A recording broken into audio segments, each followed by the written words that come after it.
नमस्ते। आज के इस एक्सप्लेनर में हम एक बहुत ही दिलचस्प टॉपिक पर बात करने वाले हैं। एक ऐसा पॉइंट जहां हमारी सदियों पुरानी विवाह परंपराएं और दुनिया भर की उलझी हुई भू राजनीति यानी जियोपॉलिटिक्स आपस में टकरा रही हैं। अक्सर लगता है ना कि दुनिया के दूसरे कोने में जो कुछ भी हो रहा है उसका हमारे घरों के अंदर होने वाले आयोजनों से क्या ही लेना देना होगा। लेकिन आज की हमारी ये चर्चा इस सोच को पूरी तरह से बदलने वाली है। तो इस पूरी कहानी की शुरुआत होती है हाल ही में तेलंगाना के सिकंदराबाद में हुई एक जनसभा से, जहां प्रधानमंत्री नरेंद्र मोदी ने एक बेहद ही अप्रत्याशित, बल्कि कहूं तो एक अभूतपूर्व अपील की। उन्होंने देश के लोगों से अनुरोध किया कि वे कम से कम 1 साल तक शादियों के लिए सोना ना खरीदें। अब जाहिर सी बात है, इस एक बयान ने अर्थशास्त्रियों, शादी की तैयारियां कर रहे परिवारों और आभूषण व्यापारियों के बीच अचानक से एक राष्ट्रव्यापी बहस छेड़ दी।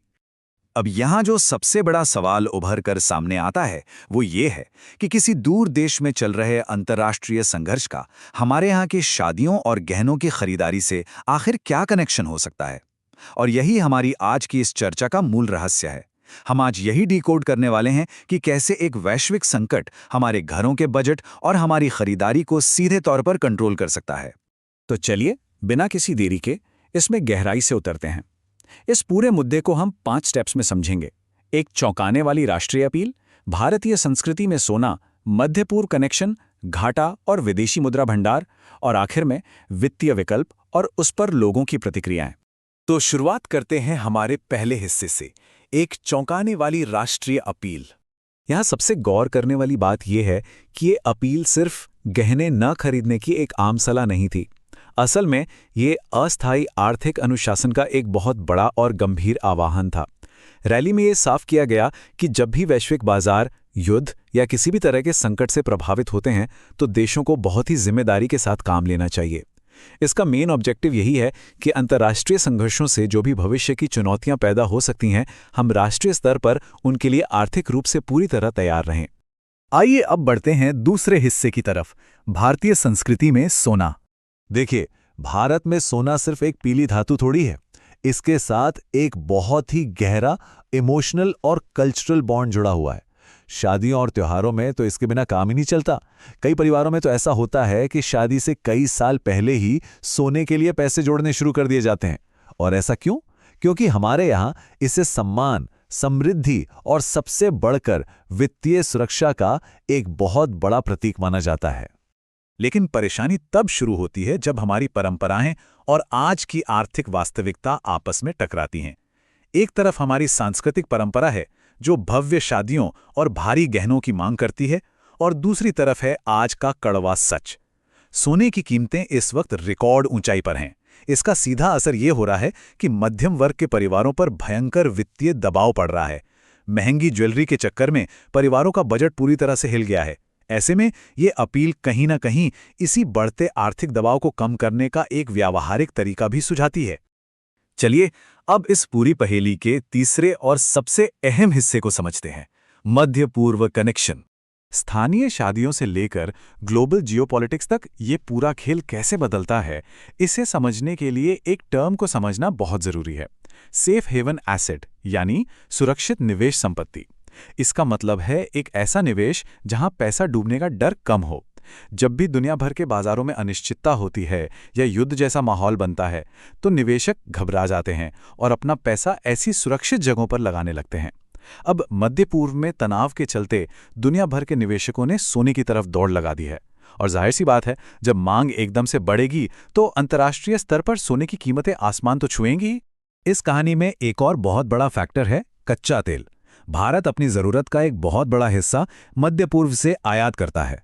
अब सोचिए, अगर ईरान, इजरायल या सऊदी अरब के आसपास किसी भी तरह का संघर्ष होता है तो उसका सीधा असर ईंधन की कीमतों पर पड़ता है। तेल के महंगे होने का सीधा सा मतलब है ट्रांसपोर्टेशन कॉस्ट का बढ़ना, और जब ट्रांसपोर्टेशन महंगा होगा तो अंततः देश में रोजमर्रा की जरूरी चीजों की महंगाई भी बढ़ेगी।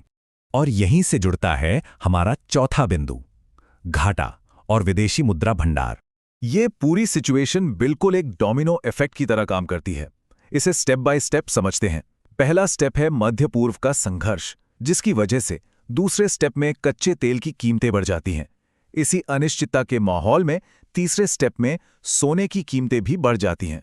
अब जब तेल और सोना दोनों महंगे हो जाते हैं तो इन्हें इंपोर्ट करने के लिए देश को बहुत ज़्यादा डॉलर खर्च करने पड़ते हैं, और यही चीज़ चौथे स्टेप में हमारे विदेशी मुद्रा भंडार पर एक बहुत बड़ा दबाव डालती है। भारत दुनिया के सबसे बड़े सोने के उपभोक्ताओं में से एक हैं। हम हर साल सैकड़ों टन सोना बाहर से मंगाते हैं। अब जरा सोच कर देखिए, जब एक ग्लोबल क्राइसिस के दौरान सोने की कीमतें रिकॉर्ड स्तर पर हों और हम लगातार इसका भारी मात्रा में आयात कर रहे हों, तो हमारे विदेशी मुद्रा भंडार से पैसा कितनी तेजी से बाहर जाएगा। इससे व्यापार घाटा बढ़ता है, और बिल्कुल यही वो मुख्य कारण है कि संकट के समय में इस तरह के अनावश्यक आयात को कंट्रोल करना इतना जरूरी हो जाता है। अब आते हैं हमारे आखिरी हिस्से पर, वित्तीय विकल्प और प्रतिक्रियाएं। तो अब सवाल यह है कि फिजिकल सोना खरीदने के बजाय वित्तीय सुरक्षा सुनिश्चित करने के और क्या ऑप्शंस हो सकते हैं। एक्सपर्ट्स सलाह देते हैं कि ऐसे समय में फिक्स्ड डिपॉजिट, म्यूचुअल फंड और सरकारी बॉन्ड ज़्यादा बेहतर विकल्प हैं। और अगर किसी को सोने में ही निवेश करना है तो सॉवरिन गोल्ड बॉन्ड और डिजिटल गोल्ड जैसे बेहतरीन मॉडर्न विकल्प मौजूद हैं। इनमें निवेश करने का सबसे बड़ा फायदा यह है कि हमारी आयात पर निर्भरता घटती है और देश का पैसा देश के अंदर ही रहता है। इस पूरी अपील को लेकर समाज में दो अलग अलग तरह की प्रतिक्रियाएं देखने को मिली हैं। जो लोग इसका समर्थन कर रहे हैं, उनका मानना है कि यह आर्थिक जागरूकता और देश की स्थिरता को बढ़ावा देने वाला एक बहुत ही शानदार कदम है। इससे परिवारों को अपनी इमरजेंसी सेविंग्स पर फोकस करने का मौका मिलेगा। वहीं दूसरी ओर आलोचकों और ज्वेलरी इंडस्ट्री से जुड़े लोगों की चिंताएं भी अपनी जगह बिल्कुल जायज़ हैं। उनका तर्क है कि अगर सोने की मांग में कमी आती है तो लाखों कारीगरों और छोटे आभूषण कारोबारियों की रोजी रोटी पर संकट आ सकता है, जो पहले से ही महंगाई की मार झेल रहे हैं। देखा जाए तो दोनों ही पक्षों के अपने अपने वैलिड पॉइंट्स हैं। तो इस पूरे एक्सप्लेनर के अंत में हमारे सामने एक बहुत ही दिलचस्प और सोचने पर मजबूर कर देने वाला सवाल खड़ा होता है। क्या वैश्विक अर्थव्यवस्था की इस उथल-पुथल से पैदा हुआ ये अस्थायी आर्थिक अनुशासन हमारी उन सांस्कृतिक परंपराओं को हमेशा के लिए बदल कर रख देगा जो सदियों से हमारे समाज का हिस्सा रही हैं? या फिर जैसे ही ये संकट टलेगा, सब कुछ वापस पहले जैसा हो जाएगा? ये एक ऐसा सवाल है जो अर्थशास्त्र और समाजशास्त्र के बिल्कुल चौराहे पर खड़ा है, और इस पर आगे भी बात होती रहेगी। हमारे साथ इस चर्चा में जुड़ने के लिए आपका बहुत बहुत शुक्रिया। उम्मीद है कि आज के इस एक्सप्लेनर से आपको ग्लोबल इकोनॉमिक्स और हमारी स्थानीय परंपराओं के इस अनोखे टकराव को समझने में काफी मदद मिली होगी।